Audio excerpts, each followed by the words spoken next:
Երբևէ լսել եք backfire էֆեկտի մասին։ Ինչ է ասում այս էֆեկտը։ Երբ որ մարդը ունենում է մի դիրքորոշում, երբ որ մարդը ունենում է մի համոզմունք, օրինակ այս քաղաքական գործիչը լավն է կամ այս կրոնը միակ ճշմարիտն է, նա 100%-անց հավատում է դրան եւ սարքում է իր ինքնության մաս։ Ու ամեն հարված այդ ինքնությանը, այսքան հակափաստեր, մարդը չի ընկալում։ Միանում է ագրեսիան, փաստերի ժխտումը, իրականության աղճատումները եւ իր համոզմունքը հաստատող այլ փաստեր ընդունելը, մնացածը ժխտելը։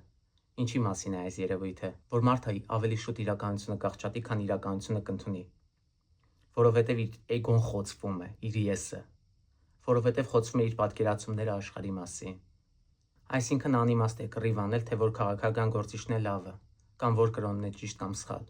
որովհետև մարդը դա չի ընդունելու։ Բերտոն Ռասելը մի հրաշալի միտք ուներ. ես չէի մահանա իմ համոզմունքների համար, որովհետև կարող էի սխալվել։ Եվ իրապես դա այդպես է։ Մի հարց է հետաքրքիր, թե դու ոնց ես եկել այդ համոզմանը, որ այս պնդումը ճիշտ է։ Եվ այդ համոզման հետ աշխատելով մենք կարող ենք շատ բան փոխել ձեր կյանքում։ Օրինակ, աղանդների մեջ գտնվող մարդիկ էլ իրենց թվում է, որ իրենց իմացածը միակ ճշմարիտն է, բայց աղանդից դուրս մարդը գիտի, որ դա սխալ է։ Այս հարցը ձեզ օգնելու է։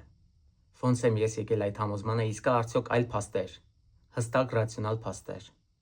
որոնք որ ինձ կարող են վերադարձնել իրականության ընկալումը։ Այս էֆեկտը շատ կարևոր է իմանալ, որպեսզի այս ծուղակի մեջ չընկնել։ Կիսվիր նյութով եւ մեկնաբանության մեջ գրիր քո կարծիքները, համաձայն ես թե ոչ։